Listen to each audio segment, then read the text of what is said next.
Oke, Assalamualaikum warahmatullahi wabarakatuh. Selamat siang teman-teman. Kita bertemu lagi.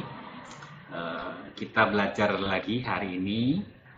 Kemarin kita sudah belajar pendekatan dan teori kritik sastra feminis. Sekarang kita akan mempraktikkannya secara sederhana, sedikit saja pada novel Bidayah wa Nihayah karya Najib Mahfud. Oke, langsung kita mulai saja.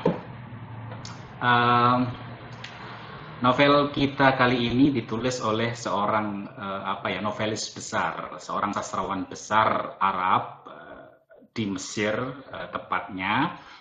Saya yakin teman-teman pasti sudah pernah mendengar tokoh besar ini. Tokoh besar ini lahir pada tahun 1911, sudah lama sekali, dan meninggal tidak lama, baru 14 tahun kemarin ya, jadi baru meninggal, lumayan panjang umur. Dia ini adalah dianggap sebagai sastrawan besar dari Arab, dari Mesir oleh dunia internasional. Najib Mahfud ini satu-satunya hingga sekarang sastrawan Arab yang mendapatkan Nobel Sastra.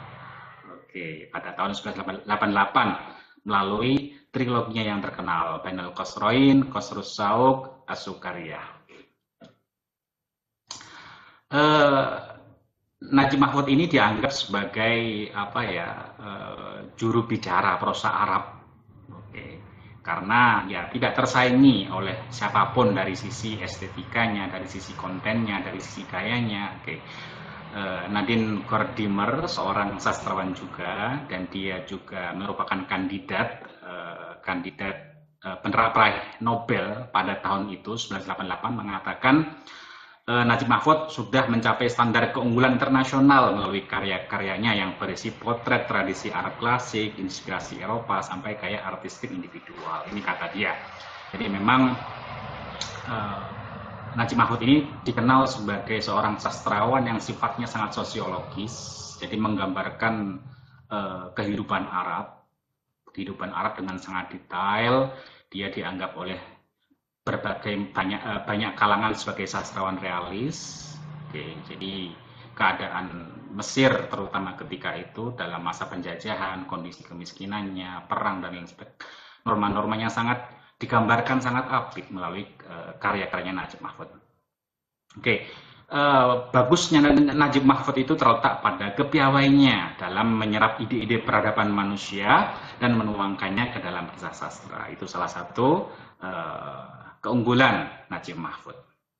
Jadi sangat penuh ideologi, sangat penuh nilai-nilai.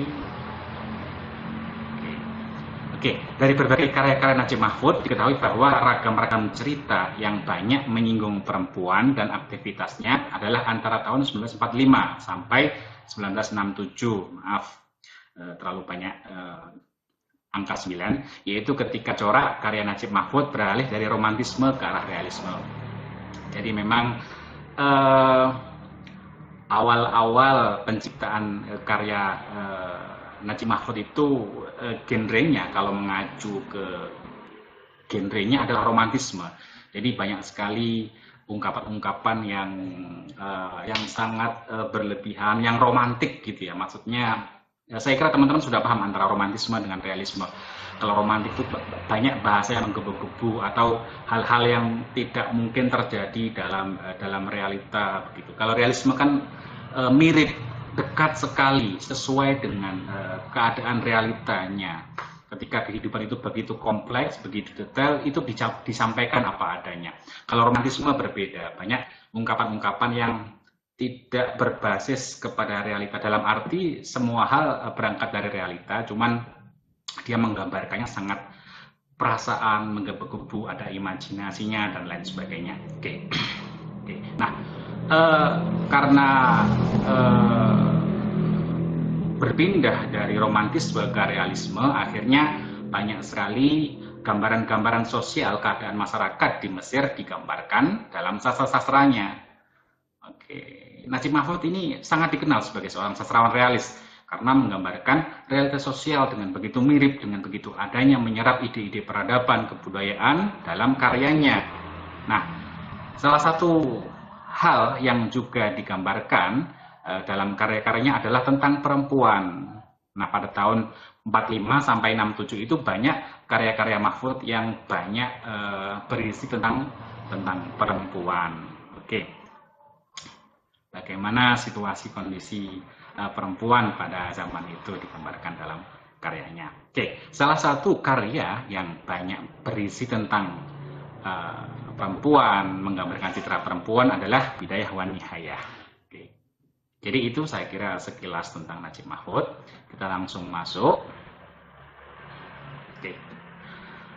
Nah, bagi teman-teman yang mungkin belum baca, oke, jadi ini sekilas sedikit, rangkuman sedikit yang diarahkan tentang perempuan, sisi perempuannya gitu ya. Jadi novel ini menampilkan tokoh Sumirah, seorang ibu, Nafisah, seorang anak, dan Bahiyah yang menjadi kunci dari novel tersebut.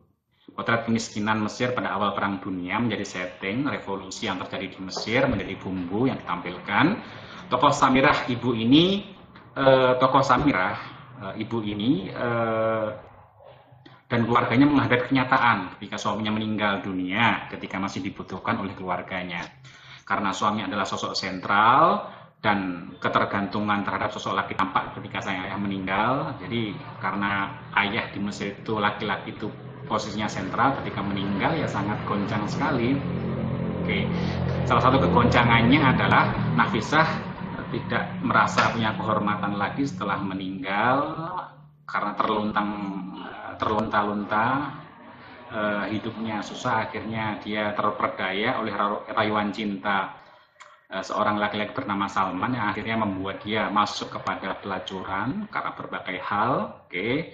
Lalu sang ibu tadi, Ibu Samirah juga mengambil alih peran sang ayah, menggambarkan kiprah perempuan yang sangat kuat dalam menanggung keluarganya. Sosok laki-laki yang semula tampak dalam diri sang ayah telah berpindah pada sosok sang ibu. Jadi ketika ayahnya meninggal, ibu itulah yang kemudian harus berposisi sebagai suaminya. Oke. Kekerasan baik yang berupa fisik, seksual, dan psikologis juga ditampilkan Najib Mahfud. Hal ini memperlihatkan bahwa wanita masih saja menjadi objek kekerasan. Pola-pola tradisional seperti memingin anak perempuan dan membiarkan anak perempuan dengan hanya memberikan pendidikan dasar saja menjadikan suburnya bentuk kekerasan, sehingga akses perempuan untuk berpikir dan membuat perubahan menjadi terhambat.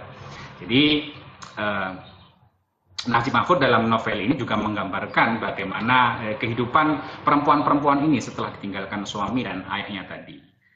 Banyak sekali kekerasan, banyak sekali diskriminasi, banyak sekali mereka terbelenggu oleh nilai-nilai karena mereka perempuan, tidak seperti powerfulnya posisi laki-laki gitu. Oke. Najib sangat menggambarkan bagaimana posisi perempuan dalam novel ini. Oke, saya kira cukup itu. Nah, saya kira begini ya. Saya kira Najib Mahfud itu seorang ilmuwan, sastrawan besar. Dia adalah orang yang saya kira punya moral yang luar biasa. Saya yakin Najib Mahfud itu memiliki penilaian ataupun memiliki paling tidak sifat feminis dia punya. Saya kira dia tidak setuju dan juga sangat miris melihat tertindasnya perempuan di zamannya di Arab atau di Mesir khususnya gitu ya. Cuman memang karena Najib ini adalah seorang yang karyanya itu sosiologis, sangat menggambarkan realita, maka mungkin cara dia untuk menyuarakan tertindasnya perempuan adalah menggambarkan bagaimana situasi dan kondisi perempuan pada zaman itu. Oke, saya kira itu. Cuman memang ada beberapa pendapat yang mengatakan meskipun Najib Mahfud punya pemikiran tentang keadilan perempuan, cuman masih belum membongkar norma atau adat istiadat atau pandangan yang hal itu digunakan untuk menciptakan karya yang tidak terbelenggu oleh pemikiran patriarkal begitu ya. Jadi sebatas dia menggambarkan ketertindasan perempuan, itulah mungkin cara dia menggambarkan realitas yang mungkin itu memberikan edukasi kepada publik, jangan seperti ini mungkin ya. Saya kira itu. Cuman ya memang dia bukan seperti sastrawan-sastrawan yang sudah melepaskan diri dari belenggu patriarkal, lalu membuat cerita yang berbasis dengan perspektif kebebasan perempuan itu sendiri. Jadi seperti itu saya kira. Oke, saya kira itu. Oke, kita langsung masuk ke apa ya, teori yang kita gunakan untuk ya melihat citra perempuan. Oke. Penelitian ini kan kita ingin melihat citra perempuan sebagai objek seksualitas.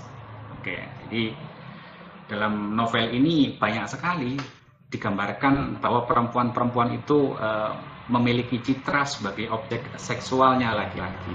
Nah, untuk melihat hal itu, kita menggunakan teori image of woman menurut Ruthven. Jadi menurut Ruthven, proses mengamati lawan jenis dalam dunia masyarakat pria selalu dihubungkan dengan estetika fisik demi melayani nafsu dan ingin tahu.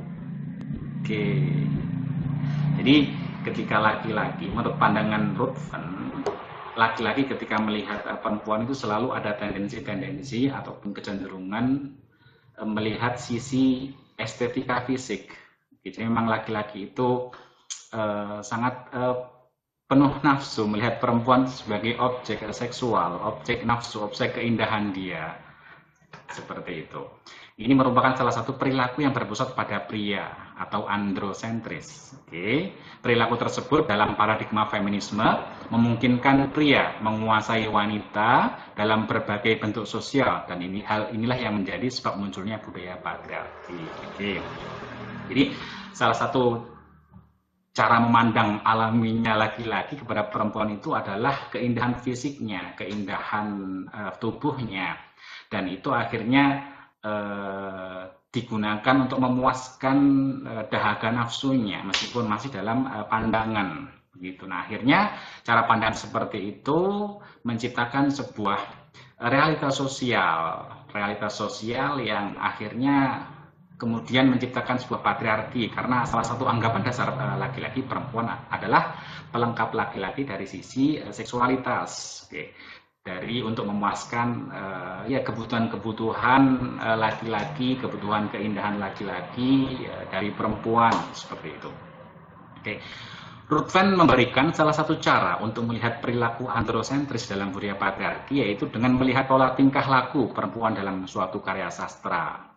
Oke, jadi salah satu cara untuk melihat dominasinya pandangan pria, yaitu androsentris tadi, adalah dengan melihat tingkah laku atau citra-citra perempuan yang ada dalam sastra. Jadi ketika dalam sastra itu banyak sekali tingkah laku perempuan yang masih tersubordinasi dan lain-lain, maka ya di situ pasti ada ideologi androsentris, ideologi laki-laki.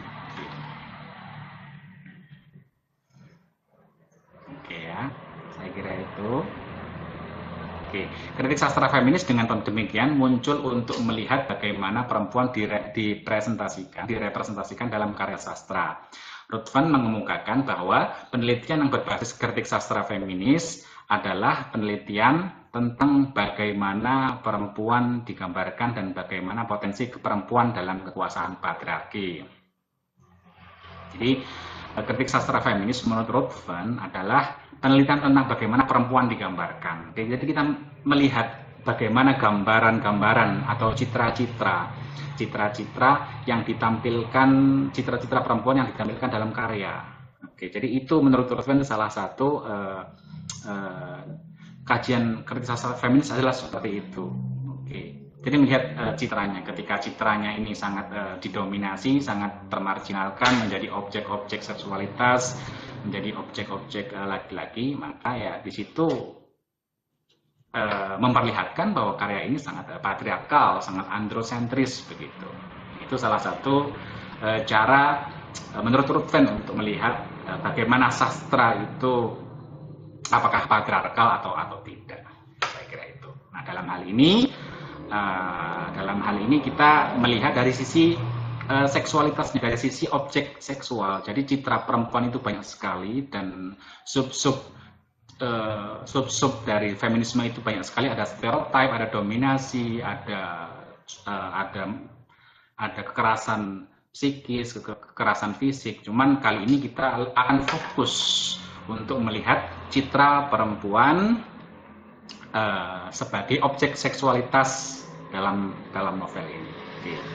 Kalau kita kembali ke judul, jadi ya tema kita adalah citra perempuan sebagai objek seksualitas dalam novel Bidayah wa Nihayah. Jika teman-teman melihat covernya, ya covernya sangat kelihatan sekali ya, kelihatan sekali bahwa perempuan dalam covernya pun digambarkan sangat erotis begitu, sangat menggoda. Jadi cover novel ini sangat sesuai dengan isinya, yaitu banyak sekali citra-citra perempuan sebagai objek seksual di bawah dominasi laki-laki dalam relasi seksualitas atau pernikahan gitu ya. Sangat erotis sekali. Yang laki-laki, teman-teman mahasiswa yang laki-laki pasti suka dengan gambaran perempuan di cover novel ini. Sangat erotis. Oke. Aspek-aspek yang diserap oleh pengarang tersebut diantaranya perempuan dan perannya dalam masyarakat. Dalam penelitian sastra, peran-peran perempuan yang dilihat dalam teks sastra tersebut kemudian dijadikan bukti untuk mengungkapkan image of woman dalam teks-teks sastra. Oke, saya kira jelas ya. Citra peran-peran perempuan dijadikan bukti bagaimana image of woman, citra-citra perempuan, gambaran-gambaran perempuan dalam teks-teks sastra. Apakah patriarkal, apakah sudah feminis, apakah ya bagaimana? Ini adalah salah satu bentuk bagaimana perempuan dicitrakan dalam berbagai macam banyak sastra. Saya kira itu ya. Oke, kita langsung masuk ke analisis. Jadi ada banyak kata Ruthven kan kita melihat tingkah laku atau peran perempuan atau gambaran-gambarannya dalam novel ini. Dan memang setelah kita membaca dan mengkaji memang banyak sekali tingkah-tingkah atau citra-citra atau gambaran-gambaran perempuan yang menunjukkan bahwa mereka menjadi objek seksualitas. Oke. Seperti itu. Oke, langsung kita mulai. Ada beberapa banyak hal, cuman di sini saya sebutkan beberapa saja yang kira-kira menunjukkan citra perempuan sebagai objek seksual dalam imajinasi dan pemikiran laki-laki. Oke, seperti yang kita lihat halaman 61 dengan 163. Jika teman-teman punya novelnya, langsung kita ke terjemahannya saja. Oke. Aku membutuhkan wanita seperti dia. Ini bihajatin ila mithli hadhil fatah. Nadhabu ila sinema ma'an, yang bisa diajak pergi bersama ke bioskop, bermain dan bercerita banyak hal, yang bisa dicium dan dipeluk. Tidak ada dalam hidupku wajah cantik yang menarik hatiku selain dia. Oke ya. Jadi memang secara alamiah dalam benak perempuan, dalam benak laki-laki, dalam pandangan laki-laki itu memang bahwa perempuan itu adalah suatu makhluk yang indah, suatu makhluk yang menarik, yang secara tidak langsung dia menganggap itu adalah sebuah objek untuk menyenangkan harapan-harapan atau keinginan-keinginan seksualitas, cinta, kecenderungan libidinal dan lain sebagainya. Jadi memang dalam pandangan laki-laki, perempuan itu sebuah objek yang indah, yang diharapkan bisa memuaskan keinginan keindahannya, cintanya, nafsunya dan lain sebagainya. Oke ya. Coba kita langsung lihat yang kedua. Ia membayangkan dirinya sedang mengelus lembut dua buah dada gadis itu dengan jarinya. Kembali ia membayangkan dirinya sedang meremasnya, akan tetapi kelakuannya menahannya sehingga ia hanya menelan ludahnya. Jadi ini kan ceritanya ada seorang tokoh Hasanain dalam novel ini yang dia jatuh cinta kepada seorang perempuan bernama Bahiyah yang tadi ditinggalkan oleh ayahnya meninggal, gitu ya. Ketika pertama kali dia melihat bertemu dengan bahiyah, yang ada dalam pandangan Hasanain itu adalah seksualitas. Jadi baru pertama kali bertemu bahiyah dalam pandangan atau benak laki-laki itu sudah nafsu, sudah keindahan tubuh seperti itu. Nah, ini kan sebuah gambaran laki-laki seperti itu. Oke. Dalam benak dan hasrat laki-laki, perempuan dianggap sebagai objek seksual, sehingga dalam praktik sosialnya perempuan benar-benar menjadi objek seksual. Ketika pandangan laki-laki itu menganggap perempuan sebagai objek seksual, sebagai objek yang indah, yang tujuannya adalah, yang secara tidak langsung dia menganggap itu adalah objek pemuasan nafsu dan cinta dia, maka dalam praktik sosialnya akan terjadi perilaku-perilaku seperti itu. Berbagai perilaku yang menempatkan perempuan sebagai objek seksual dalam tindak-tindak mereka. Karena memang dasar pandangan kita adalah perempuan objek seksual. Nah, itulah yang dikritisi oleh feminisme. Seperti itu. Simone de Beauvoir pernah mengatakan, memiliki salah satu teori bahwa dalam interaksi perempuan dan laki-laki itu bukan interaksi subjek dan subjek, cuma interaksi subjek dan objek. Jadi tidak imbang. Ketika yang untung jelas subjek, karena dia lebih berkuasa, lebih berhak bertindak apapun kepada objeknya. Objek adalah sesuatu yang digunakan. Nah, itu menurut Simone de Beauvoir itu tidak adil. Perempuan hanya menjadi objek, yang salah satunya adalah objek seksual. Jadi tidak imbang. Seharusnya laki-laki dan perempuan adalah sama-sama subjek, dan dalam interaksi ataupun hubungan seksualitas yaitu kebutuhan bersama. Dua-duanya butuh, dan ketika harus melakukannya tidak boleh ada paksaan, tidak boleh ada pandangan bahwa perempuan adalah objek. Ketika perempuan sudah dianggap sebagai objek, maka akan muncul kesewenang-wenangan laki-laki, tidak berbasis kesetaraan, tidak berbasis kebersamaan dalam seksualitas. Yang ada adalah perempuan adalah objek laki-laki. Ketika sudah objek, maka laki-laki akan sewenang-wenang, akan ya keinginannya saja. Ketika dia ingin, mungkin istrinya sedang tidak ingin, dia memaksa. Seperti itu. Ya, terus bebas memperlakukan secara seksual dengan kasar, dengan fantasi-fantasi, mohon maaf, yang berlebihan, yang tidak baik bagi perempuan, atau perempuan itu tidak mau, tetap dipaksa. Jadi seperti itu. Ketika perempuan sudah menjadi objek, dia tidak punya hak seperti subjek. Dia akan diperlakukan dengan bentuk apapun. Seperti itu. Ya, saya kira dimengerti ya, antara subjek dan objek itu tidak imbang. Lebih berkuasa subjek, berhak melakukan sesuatu, dan objek berhak atau wajib diperlakukan seperti kehendak subjek. Jadi seperti itu. Jadi ketika dalam pandangan laki-laki perempuan itu adalah objek, dalam imajinasinya adalah objek seksual, objek keindahan, maka dalam praktik sosialnya pasti terjadi ketidakadilan pada perempuan dalam hal ini dari sisi seksualitas. Saya kira itu. Oke, kita cari lain. Lalu ada juga poin-poin citra perempuan sebagai objek kesenangan dalam kultur masyarakat. Jadi memang selain seksualitas, perempuan dalam pandangan dalam pandangannya laki-laki adalah juga objek kesenangan, nggak cuma seksualitas, lebih umum lagi. Perempuan adalah objek kesenangan, gitu kan? Seperti yang kita baca dalam kutipan novel Bidayah wa Nihayah, semoga Allah mengecewakan harapanmu. Kenapa engkau menghabiskan waktumu hanya untuk bersenda gurau bersama perawan? Tidakkah engkau tahu bahwa memang adat akademi kita untuk menghabiskan Kamis malam untuk bersenang-senang? Jadi dalam novel ini kan Hasanain ikut akademi perang. Mungkin kalau sekarang ya ikut militer, ikut TNI begitu ya.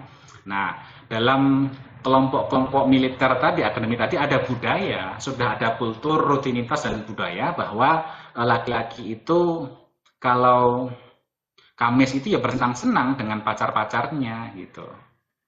Saya kira gitu. Ini ada lanjutannya ya. Kalau Jumat bersenang-senang dengan istri-istri kita, seperti itu. Jadi ya kulturnya buruk sekali. Dalam kultur kita saya yakin juga ada.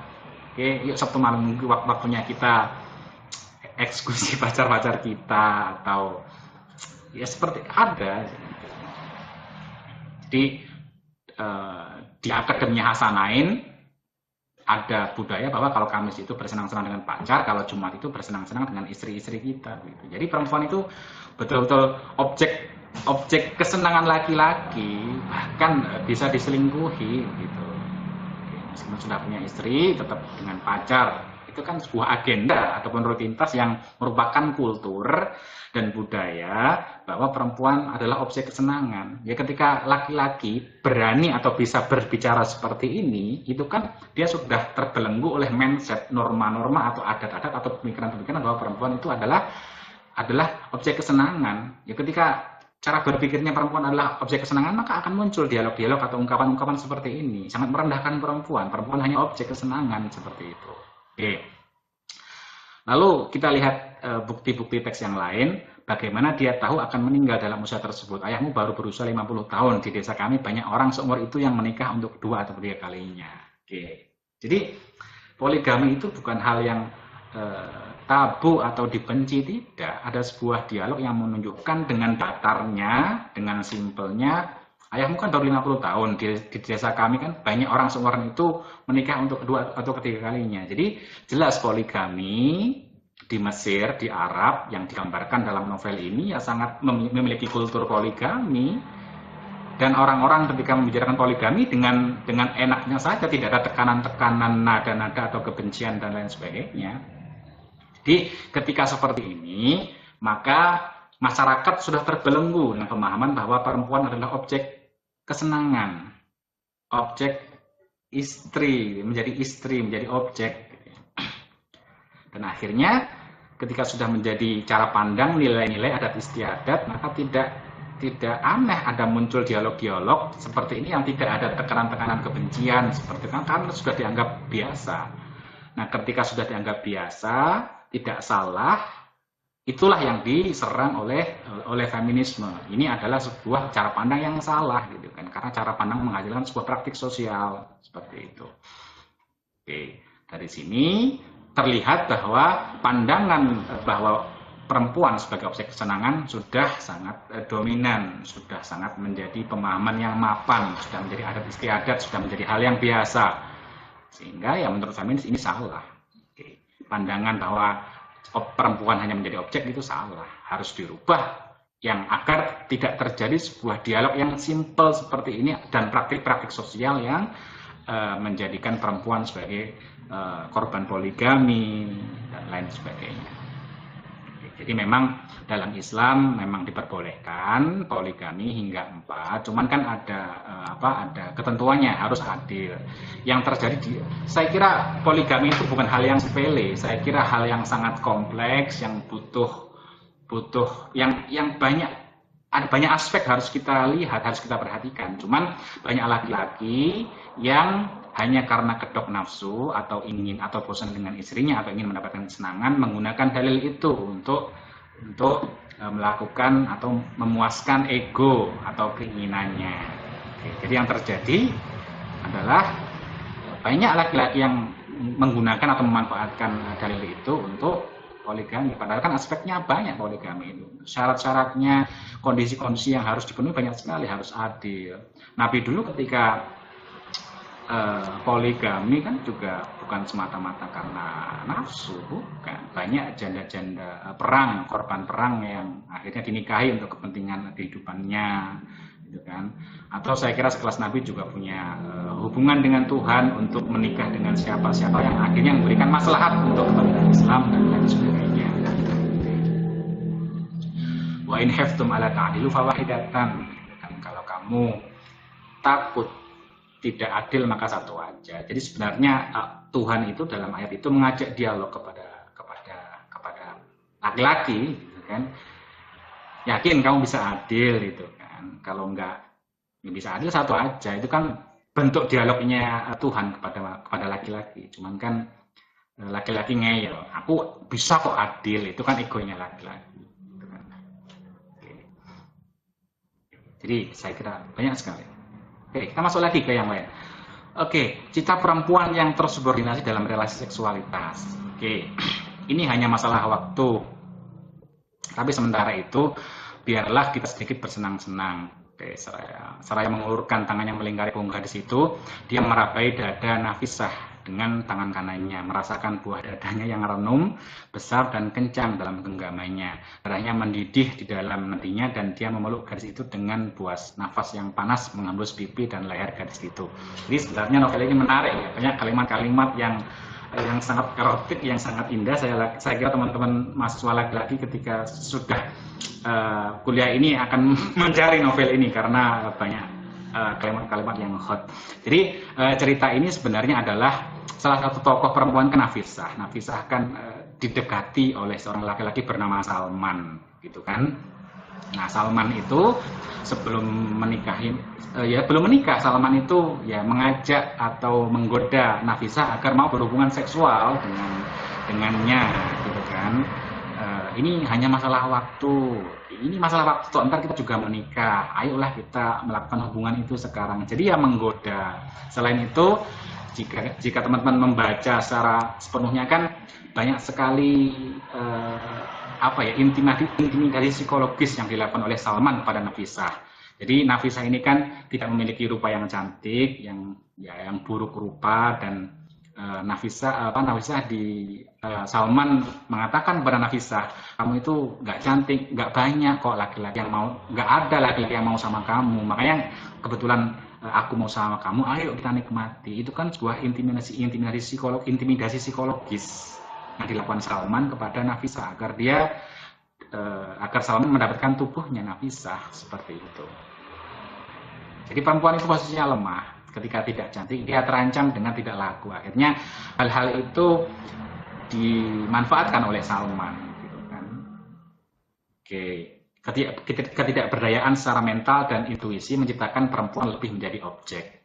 Jadi perempuan kan cenderung tidak tegaan ya dengan laki-laki. Ada semacam kecenderungan ketika pacarnya atau suaminya sudah meminta ini, merayu, menggoda, perempuan itu tidak tahan loh dengan godaan, dengan rayuan mulut manisnya laki-laki. Secara mental dibuat lemah dalam urusan-urusan kepiawaian mulut laki-laki. Jadi ya secara mental dan intuisi yang seperti itu menjadikan perempuan gampang terbujuk, gampang tertipu, dan akhirnya dalam hal ini menjadi objek seksual. Saya kira teman-teman perempuan merasa loh. Dan laki-laki juga pasti punya pengalaman dalam mengondisikan pacarnya untuk kepentingan tertentu. Jadi memang secara mental, secara intuisi perempuan itu lemah, perempuan tidak tegaan, gampang dirayu, gampang ditipu. Akhirnya mental seperti itu menciptakan perempuan sebagai objek seksual. Saya kira itu. Ya karena doktrin-doktrin atau anggapan-anggapan bahwa perempuan itu seperti itu, perempuan itu objek, perempuan itu lemah, perempuan itu pelengkap, perempuan itu pemuas nafsu laki-laki, perempuan itu pelayan laki-laki, maka ya cara berpikirnya mentalnya akan seperti itu, akan lemah, tidak berani berontak karena dianggap sudah merupakan kebiasaan atau adat istiadat atau norma sehingga menjadi objek seksual. Oke. Citra perempuan sebagai korban kekerasan seksual. Dalam novel ini juga banyak sekali digambarkan perempuan-perempuan yang menjadi korban kekerasan seksual. Oke. Pandangan bahwa perempuan adalah pemuas nafsu laki-laki menciptakan perilaku seks yang sewenang-wenang. Oke, jadi ya yang tadi. Jadi karena dalam pandangan laki-laki perempuan itu adalah pelayan atau pemuas nafsu laki-laki, maka akan muncul dalam praktik sosialnya perilaku seks yang sewenang-wenang, yang kasar, pemerkosaan, dan lain sebagainya. Jika pandangan kita sadar bahwa perempuan adalah partner kita, dalam seks juga partner kita, maka tindakan kita juga akan pasti berbeda. Tindakan seksualitas kita juga pasti akan mempertimbangkan perspektif atau mempertimbangkan suasana hati atau mempertimbangkan keinginannya seperti apa. Jika kita menganggap sebagai partner dalam hal ini seksualitas, gitu. Kalau anggapan kita perempuan adalah objek, maka timbul kesewenang-wenangan kita menyetubuhinya dengan seenaknya, dengan pemerkosaan, dengan kasar, dengan memukul, dengan dan hal-hal lain yang kira-kira tidak diinginkan atau tidak bisa dilakukan oleh perempuan. Oke. Dia memulai melambatkan mobilnya, akhirnya berhenti dan mematikan lampu besar. Dengan merentangkan tangannya, tiba-tiba dia melingkarkan tangannya pada pinggang Nafisah. Tiba-tiba dia menarik perempuan itu dengan kasar, menghela nafas. Nafisah menyerang lelaki muda itu dengan tiba-tiba. Laki-laki itu pun membuka mulutnya dan menyerang Nafisah dengan kasar. Dia menarik Nafisah dengan brutal ke dadanya, bernafas berat melalui hidungnya dengan hembusan seperti mendengus. Jadi ceritanya ini kan Nafisah sudah putus dengan Salman karena Salman menikah dengan laki-laki lain setelah menyetubuhinya. Setelah menyetubuhi Nafisah, Salman tidak menepati janjinya untuk menikahi Nafisah, cuma dia menikah dengan orang lain. Akhirnya Nafisah goncang, stres, dan dia akhirnya menjadi pelacur, banyak melayani laki-laki. Dan dalam melayani laki-laki dan dalam menjadi pelacur, dia tidak jarang mendapatkan perlakuan yang kasar dari laki-laki. Nah, fakta-fakta seperti inilah yang menunjukkan bahwa perempuan adalah sering mendapatkan kekerasan seksual ya, karena anggapan-anggapan tadi, karena anggapan perempuan adalah pemuas nafsu laki-laki, perempuan itu lemah, perempuan itu citra-citra atau anggapan perempuan itu lemah, perempuan itu pemuas nafsu laki-laki. Akhirnya pandangan-pandangan itu, cara pandang perempuan lemah, pemuas nafsu laki-laki, akhirnya terjadilah praktik sosial yang menunjukkan perilaku yang merupakan perilaku yang kasar terhadap laki-laki pada perempuan dalam hal seksualitas. Oke, saya kira itu. Oke, langsung kita masuk. Oke, citra perempuan yang mengalami kekerasan psikis akibat budaya yang menganggap perempuan sebagai objek seksual. Oke, jadi dia berkata penuh dendam, dia mencoba menekan amarah yang meluap-luap. Oke, jadi tolak pernikahan itu, kata Nafisah, aku tidak akan selamat kecuali dengan itu. Jadi Nafisah ini kan ya seperti yang barusan saya omongkan di atas tadi. Jadi Nafisah ini ditinggal oleh Salman setelah ditiduri, setelah disetubuhi. Salman memilih menikah dengan perempuan lain. Lalu Nafisah stres, akhirnya mengatakan kata-kata seperti ini. Oke.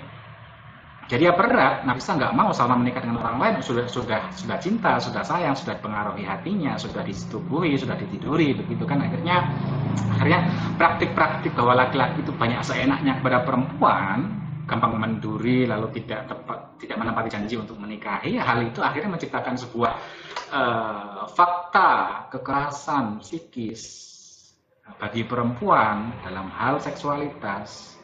Oke. Laki-laki kan seenaknya ya, menganggap perempuan sebagai objek.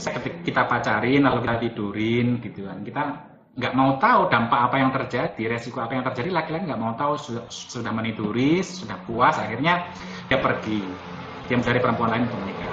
Nah, fakta-fakta ataupun budaya-budaya ataupun cara pandang seperti ini akhirnya menciptakan sebuah ketidakadilan gender, menciptakan sebuah dominasi atau kekerasan bagi perempuan, gitu kan. Sudah dirayu, oke, ntar aku nikahi kamu setelah aku menikmati tubuhmu, dibohongi, akhirnya diberikan, akhirnya laki-laki karena lebih berkuasa pergi mencari perempuan lain. Nah, perempuan nggak berdaya, dia sudah bergantung, sudah cinta dan lain sebagainya. Karena posisinya lebih lemah, akhirnya ketika terjadi hal seperti ini, perempuan menjadi korban.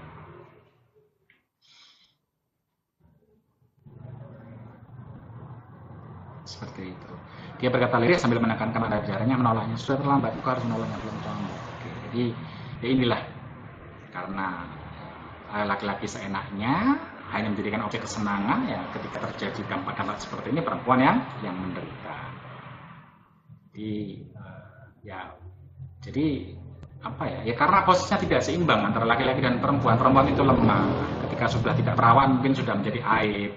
Ketika tidak perawan, ketika laki-laki baru tahu tidak perawan, ya mungkin dia akan ditolak. Jadi posisinya lemah. Kalau laki-laki kan sudah bersetubuh berapa juta kali pun kan tidak kelihatan bahwa dia tidak lagi berjaga, kan tidak kelihatan. Itulah posisi lemahnya perempuan. Ditiduri seenaknya, ketika sudah kotor ya akan dianggap kotor, padahal laki-laki yang menjahat. Nah, laki-laki tidak kelihatan dia itu tidak berjaga. Makanya kondisi yang tidak adil seperti itu menciptakan sebuah kekerasan, ketidakadilan. Ya, fakta-fakta inilah yang menciptakan ketidakadilan ataupun kekerasan seksual kepada perempuan. Tidak imbang. Jadi ketika perempuan itu sudah tidak perawan, dianggap kotor, laki-laki tidak. Gitu kan. Jadi tingkat stresnya, resikonya perempuan lebih banyak dalam hal seperti ini. Oke, yang lain. Oke, citra perempuan yang lebih rendah dari laki-laki. Oke, pandangan semacam ini yang membangun sebuah kultur bahwa perempuan adalah pelengkap laki-laki dan dalam urusan pernikahan dan seksualitas. Oke, jadi Hasanain sebelum dia mendekati Bahiyah kan dia pernah melamar seorang perempuan dan perempuan itu menolaknya. Lalu karena Hasanain sebagai laki-laki merasa superior, dia berkata, perempuan di negeri ini al-banat fil balad akthar min al-hawa. Al-banat fil balad akthar min al-hawa wa arkhas min at-turab. Jadi dahsyat sekali bahasanya ya. Perempuan di negeri ini lebih banyak daripada udara dan lebih murah daripada debu. Itu kan sebenarnya untuk menguatkan jiwanya Hasanain karena ditolak, menguatkannya dengan merendahkan perempuan, dengan anggapan superioritas laki-lakinya. Perempuan di negeri ini lebih banyak daripada udara. Udara kan banyak ya, perempuan lebih banyak. Dia menguatkan diri bahwa masih banyak opsi lain, masih banyak perempuan lain dan lebih murah dari debu. Banyak perempuan di sini itu lebih murah dari debu. Aku bisa kok membelinya gitu loh. Aku bisa kok, itu kan metafora ya. Lebih murah daripada debu. Aku bisa mengambil siapapun karena debu. Itu kan cara menguatkan diri Hasanain, cuman cara menguatkan dirinya itu dengan anggapan-anggapan bahwa laki-laki lebih superior, perempuan inferior, perempuan hanya pelengkap nafsu, pemuas nafsu. Akhirnya muncul kalimat seperti ini, dan kalimat seperti ini itu adalah mental dan pandangan yang dalam praksisnya menciptakan sebuah praktis sosial yang sangat menaruh perempuan dalam posisi subordinatnya, terutama dalam urusan seksualitas. Oke, ya pandangan semacam inilah yang membangun kultur, pandangan-pandangan seperti ini yang terus ada dalam pandangan laki-laki, terus dilontarkan dari mulut laki-laki, akhirnya menciptakan sebuah kultur. Ketika suatu statement itu dilontarkan terus-menerus, akhirnya menjadi biasa, terbangunlah sebuah kultur perempuan adalah pelengkap laki-laki. Oke, saya kira itu ya. Oke.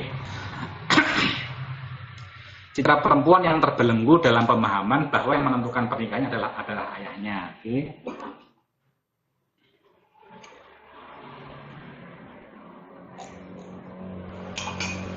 Oke, mohon maaf. Oke. Nah, kita agak sedikit keluar dari seksualitas. Posisi perempuan dalam pernikahan juga lemah kan. Di Mesir ketika itu yang digambarkan di novel ini, dan saya kira di lingkungan sosial sekarang juga masih ada, bahwa perempuan itu tidak punya hak untuk menentukan jodohnya. Jadi jodoh perempuan itu ada di tangan ayahnya. Budaya Mesir ketika itu seperti itu, bahwa perempuan itu tidak bisa memilih jodohnya.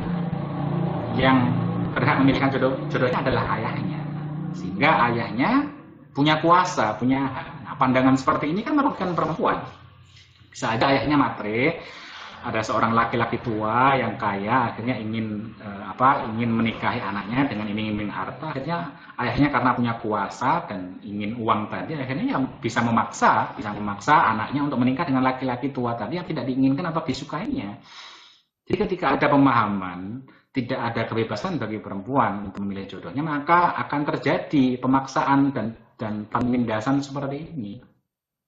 Dan di sini terlihat dalam dialog seorang Bahiyah kepada Hasanain. Jadi Hasanain kan melamar Bahiyah, lalu Bahiyah berkata seperti ini yang menunjukkan adanya kultur bahwa laki-laki atau ayah yang menentukan jodoh anaknya, jodoh anak-anak perempuannya.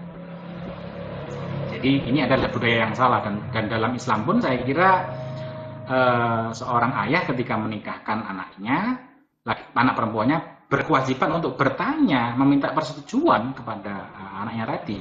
Tidak boleh memaksa dan anaknya tadi berhak menolak, tidak boleh memaksa ayahnya. Oke, wajib. Jadi ya ada budaya yang salah, yang tidak sesuai dengan semangat Islam juga gitu. Oke. Jika ada kata-kata seperti ini kan ya menunjukkan bahwa budaya bahwa ayah itu punya hak untuk menentukan jodohnya, ya saya kira ini pandangan yang salah dan banyak melahirkan praktik-praktik sosial yang tidak mengenakan perempuan, yang menyulitkan ataupun memaksa perempuan. Karena pernikahan itu juga tidak jauh dari seksualitas, maka hal ini juga bagian dari bahwa perempuan itu citanya sebagai objek seksual menikahi ya karena seksualitas. Dan terbelenggunya perempuan dari adat istiadat ayahnya yang harus punya kuasa, kan dia mudah sekali akhirnya menjadi objek-objek seksual. Saya kira itu ya. Saya kira itu. Nah, kita bisa memberikan tambahan analisis, dengan karakter fisik dan reproduksinya, perempuan memang lebih mudah menjadi korban, khususnya kekerasan seksual seperti perkosaan dan lain sebagainya. Jadi karakternya sebagai perempuan dengan reproduksinya, perempuan memang lebih mudah menjadi korban. Ketika terjadi hubungan antara laki-laki dan perempuan, yang mendapatkan dampak kan perempuan ya. Ketika tidak perawan kena stigma buruk, ketika hamil yang bingung juga perempuan. Laki-laki tidak mendapatkan dampak apapun. Yang lebih dirugikan adalah perempuan secara biologis, secara karakter fisiknya. Perempuan sudah dianggap sebagai pemuas seks, lalu juga memiliki alat reproduksi. Nah, akhirnya ketika terjadi perkosaan, ketika terjadi hubungan laki-laki dan perempuan, perempuan yang lebih dikorbankan. Seperti itu. Nah, inilah yang tidak diinginkan oleh feminisme. Orang-orang feminis ingin perempuan juga harus kuat, harus bisa memproteksi alat reproduksinya, harus juga bisa menjadi subjek dalam hubungan seksualitas, jangan cuma mau menjadi objek. Perempuan juga boleh menentukan mau atau tidak berhubungan seksual, seperti itu. Agar tidak terjadi ya praktik-praktik sosial seperti ini. Perempuan tidak boleh menurut feminis menjadi objek, harus menjadi subjek, biar imbang, biar tidak terjadi praktik-praktik seperti ini. Dalam relasinya dengan laki-laki, pemaknaan sosial dari perbedaan biologis tersebut menyebabkan menguatnya mitos, stereotip, aturan praktik yang merendahkan perempuan dan memudahkan terjadinya kekerasan. Kekerasan dapat berlangsung dalam keluarga dan relasi personal, bisa juga di tempat kerja atau melalui praktik-praktik budaya. Jadi pemaknaan sosial, perbedaan biologis, jadi ya peran-peran gender yang dikonstruksi dalam kehidupan sosial, lalu perbedaan biologis, makna-makna perempuan itu lemah, stereotip bahwa perempuan itu lemah, perempuan itu dianggap sebagai pemuas nafsu laki-laki, pelengkap laki-laki. Norma-norma atau pemahaman-pemahaman yang tidak adil tadi akhirnya menguatkan mitos, stereotip atau aturan adat istiadat yang merendahkan perempuan. Jadi semua itu berawal dari pandangan yang tidak setara atau adil antara laki-laki dan perempuan. Ketika pandangan itu menjadi nilai-nilai sosial, akhirnya menguatkan mitos, kebiasaan, stereotip, aturan yang ya, terus-menerus mereproduksi pemahaman itu dan menciptakan perilaku-perilaku itu terus-menerus. Seperti itu. Kekerasan dapat berlangsung dalam keluarga dan relasi personal, bisa juga di tempat kerja atau melalui praktik-praktik budaya. Banyak sekali terjadi di keluarga, di relasi personal, karena pemahamannya seperti itu.